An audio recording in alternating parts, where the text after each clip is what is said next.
there are days, and then there are days that turn into occasions. So whenever a lover of Hindi film music thinks of films like Rockstar or Tamasha or Highway, there's an iconic pair that comes to their mind, including me, and A.R. Rahman and Imtiaz Ali. I said this is an occasion because I have these legendary people sitting next to me right now. I'm Soumya Vajpayee from Hindustan Times, and it gives me immense honor to welcome Mr. A.R. Rahman and Imtiaz Ali. And I cannot wait to dive into their world of some beautiful music and discuss all things Chamkila. Thank you so much for sparing time for us. So for starters, Ramzan Mubarak. There cannot be a better time, I think, to have this discussion because, music is all things spirituality, and this time is all about spirituality. So thank you, firstly. To start with, Ishq Mitai. I mean, ever since I've heard this song, it released in Feb. And I've been listening to it for at least 5 to 7 times a day. And I'm not saying this to flatter you. So there is something about it. So while most music charts right now, on an average, they're dominated by genres like hip hop and a lot of Western music, nothing wrong there. But then suddenly an Ishq Mitai enters and then you get hooked onto it. You listen to it on loop because there is something so refreshing about it despite it being rooted in a very folk Punjabi space, still very modern in terms of orchestration, etc. So please tell me about the origin, the thoughts. I hope it's a different question. No, it is a different question. It is a different question. And I must say that this is where I feel that A.R. Rahman comes in. Because when you were saying this, I also thought about the song. It is a Punjabi song, but it is not. It does not flow like a Punjabi song. It is gone beyond what is usually understood as Punjabi music, while still being Punjabi, and that is how he takes folk and makes it more interesting. For instance, this album, it is entirely Punjabi in a way, like in terms of its musical style, but each song, I feel, he has taken it and put in things or styles that are very difficult to recognize. Yeah. Like this particular song, Ishq Mitai, has a chalat, which is very different. It's what a reggaeton, is it? Reggaeton, yeah. So what's that? What's reggaeton? Reggaeton is a style of beat, right? Latin American kind of a thing. So you don't recognize it, yeah. Exactly. But it gives a very refreshing feeling. Right. And you can listen to an A.R. Rahman song several times. And I'm so glad that you say that this song also, and of course there's somebody asked me why you didn't learn classical music, or maybe I answered them like I didn't learn full classical music, because when you understand everything, you become very predictable. Oh, this is how Yaman should be. When you think that's what Yaman is, and you do a tune, even classical singers come, oh, how did you do that stuff? And because sometimes it's better to be like an outsider, and then you imagine things. Absolutely. Which could be like that. So it's my imagination what Punjabi music is in Chamkila. Wow. But again, so groovy. I mean, it stays like even now when we're talking Ishq Mitai. The moment I said Ishq Mitai, it starts ringing in your head. You groove to that. Yeah. You've forgotten Irshad Kamil, the great. Of course, I'm missing Irshad right now. Mohit. His voice is so beautiful. Yeah. His voice is so good. I mean, whatever he's saying, whatever he's saying sounds great. Yeah. That's true. So again, as you mentioned, that the magic of A.R. Rahman, all the projects that this is your 4th Hindi film, right? Together, 4th.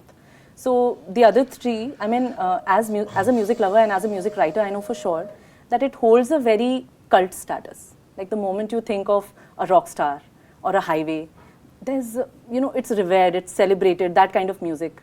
And I'm sure this one will be added to that kitty. So what is it about him or the two of you together with Irshad that creates that kind of a symphony? That, it is in a very different space. I think we enjoy what we're doing. There's no pressure that, we have to create a hit and this is what this music company wants. Nothing is never. Even for Rockstar, I said let's have some hits. I said don't worry about hits, sir. Let's go deep into it. That was his thing. I said, is he serious or what? we need super catchy songs. Yeah. And so I'm always like, I always think commercial. At the same time, because if I don't do something which is hooky, and it brings everything down, because today that matters a lot, right? How people market it with song. But not every song has to be there. They could have space for beautiful classical stuff. We could go deep into musicality, and so finding that even from Roja the same thing. There's always a Rukumani, Hamma, Chaya Chaya, which were like engines, and then we had beautiful songs which are raga oriented. True. But one thing that I really enjoy, and I think that contributes also, is the fact that with Rahman sir, there are never any boundaries. So to the extent that sometimes if there's a certain beat pattern to which Irshad is writing lyrics, and so Rahman sir says, well, if you have more words, I will change the musical line.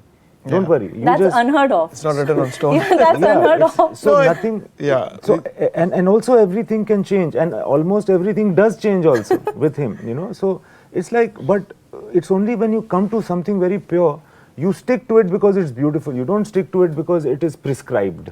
Right. That is his trademark. Wow. Are there any disagreements between the two of you whenever you're working This together? question we got it. No, then I'll not ask you. How is the working relationship? Disagreement is a very strange disagreement. Like he would like a song and I wouldn't like it. I said, I don't like the song. Can I do another one? He said, no, I like it very much. I said, you have it as a backup. Let me do another song. Even in this movie, it happened. Oh. Like in Bol Mohabbat, this Bol Mohabbat song wasn't there. There was another song. Right. And for the same situation, and I liked it. I went ahead and I shot it.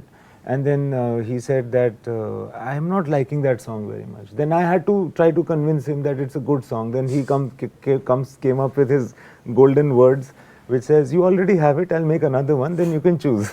Oh, lovely. So then Bol Mohabbat got made. So that is the kind of disagreement that we have. Wow.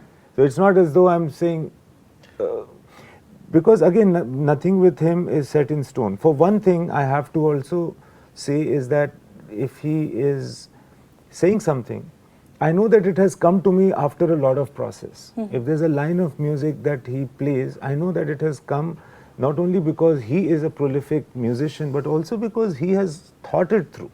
Right. Like you said, cult status. It comes with a lot of love, preparation, work on all these 3 albums. So naturally, if we do something which is just for the movie, the people are going to throw it on our face. So we want to make it, how close can we go deeper into it, so we can give something else to the people. For instance, we had the song Vida Karo, which is a send-off. It was only a male song initially. And then I saw imagery, which you will know once you see the movie. And I said, there's also a female in it. So can we have her perspective also? We can join. Then Jonita came in. And that whole it's very, very beautiful. Wow. So it was done after the movie, after seeing the movie. Talking of commercials, you just mentioned that it has to sell also. Now, the current formula is to sell everything. Now, that I think has led to the trend of multi-composer projects, and every movie track that's a big hit apparently has an amalgamation of multiple songs, multiple people, multiple moods, but no uniformity. That's my opinion. Maybe people like it. So yeah, everything can coexist. I feel like exactly. It's good for certain movies. A movie like in some movies it can't, because everything is connected, and people know that.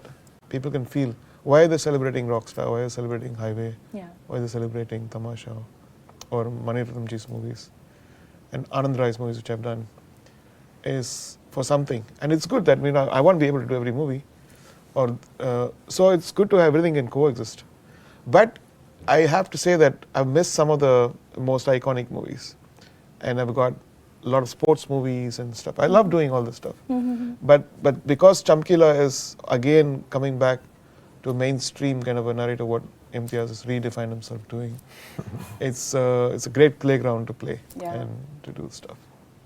But doesn't every film have that scope of multi-composers? But maybe you don't. No, sometimes I feel that there is a very strong voice of the author. Right. And I feel music is a part of the author's voice. It's a part of that, So in a movie like, for instance, Rockstar, it is obvious that we are showing that it's the same singer and composer who's making all the songs that actually A.R. Rahman makes. So we had to have uniformity. But even in other films, like in Highway, there's a storytelling, And music is such an important part of that storytelling, for cinema especially, that if you change something very elemental, Yeah. The trust which comes from him thinking that I will deliver something, the trust which I think that we are in a good place to do, we have to give the best, even without them asking. True. No, but also, sir, sometimes I'll explain what happens is that there are so, like when I approached him for Rockstar, for Highway, there was one song in Highway. Today, if you look at the album, there are 14 songs. Yeah. Right.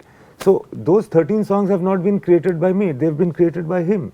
And how it happens is that he says, okay, what about this music piece? Or I hear him humming something or saying something or playing something. And then I feel that, oh, if I take this and I put it in that part of the film, then that will really flower, right? So the music changes the screenplay of the film. Once that has happened, then to balance that, I have to put music somewhere else to balance something else out. And that portion starts to, become better. Evolve, now, if this kind of a very intrinsic, because that is how I work with Rahman, sir. It's not as though I go with a certain set and I say these are situations when he makes songs. It's not like that, never. Things evolve. Also because when I hear his thoughts musically, then my screenplay also can change or does change, right? So when music companies come in, Yeah, of course. they've been offered from different composers, my song. And maybe that composer has only that kind of talent to do that particular genre of stuff. So they can't give that composer everything. So they get multiple people who can do different genres, which is good in a way. Which is okay. Because their career is made, and I like the more the better. But some movies require this, some, But if I have to make a Highway, it can't happen. Of course. Because music is intrinsic to filmmaking. But I would want to understand from you, considering, and आपने खुद ही prove कर दिया that your music sensibilities are so enlightened कि आप music के basis पे you are ready to make alterations to your screenplay, etc.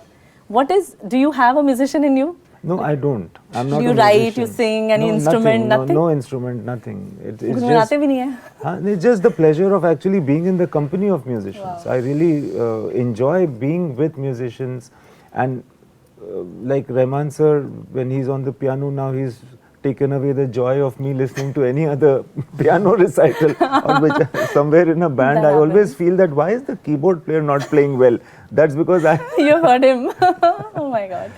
Anyhow, but the fact is that to be in that space is a blessing, and I really enjoy that, and that somehow I feel that music can do what words cannot do, and words can be very same, but music can never be similar to anything else. It has to. I think we created something like a band.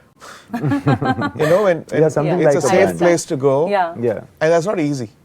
But there's an emotional jamming, a musical jamming. Imtiaz Ali, Rahman, exactly. The trio. Yeah. So I think that itself is an achievement. I said, so let's keep the flag up and keep doing better things. Mr. Rahman, because it's cluttered. The world is cluttered, right? Of course. And that identity is very crucial, and thankfully you all have maintained it.